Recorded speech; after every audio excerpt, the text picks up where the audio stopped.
this is definitely for lazy people because I don't like taking like, complicated notes.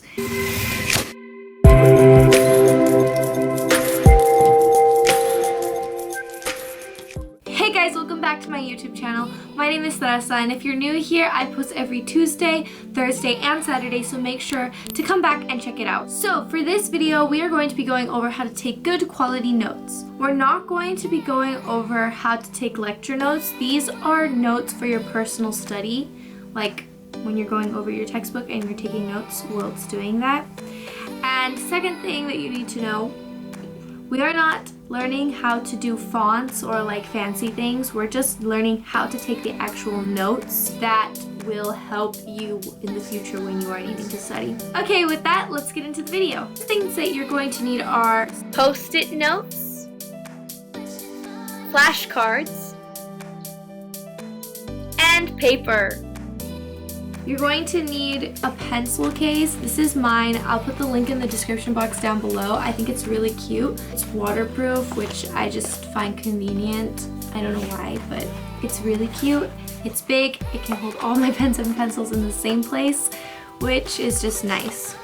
With that, let's get started. Okay guys, so what we're going to be doing is going over my AP Psychology notes, which you can see over here, and we're just going to be going through it, and I'm going to explain to you the process that I was going through as I was taking the notes.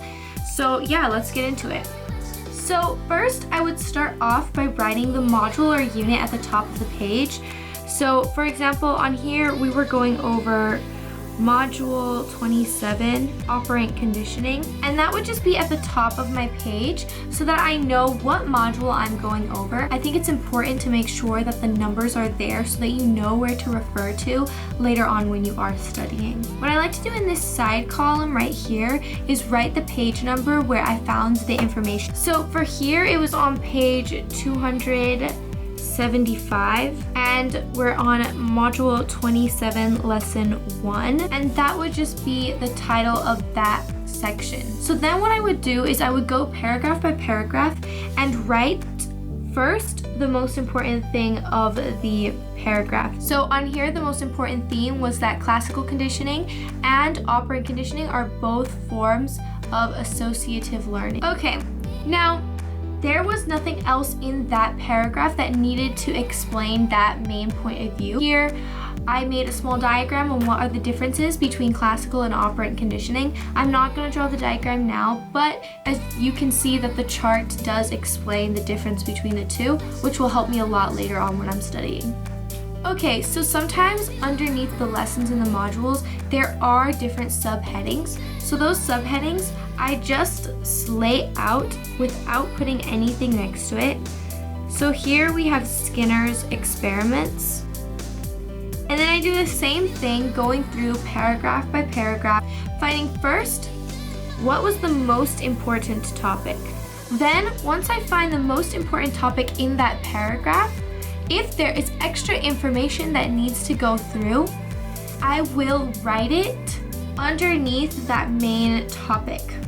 So first I have the most important topic, then detail 1, 2, 3, and if any of those details need further information, I would add on under there using bullet points. Okay guys, and then another thing that I like to mention, that if for example, detail 3 leads to the next page, which would be page 276, then I make sure to write that this detail is on page 276, so that when you are studying, you do know what page each detail is on, which makes it way easier when you're needing to reference the textbook for any reason. Okay guys, now I'm going to move on to another topic, which is when you have questions that you're going to need to ask in the lecture or class about what you have read. And you have a point that you honestly don't understand. This is where our Post-it notes are going to come in handy. So what you're going to do is take the Post-it note and stick it right where the point that you don't understand is. Then you're going to write out your question. So then, when you go through your notes as the lecture or class is going on, you will see that there's a little Post-it note next to this particular point.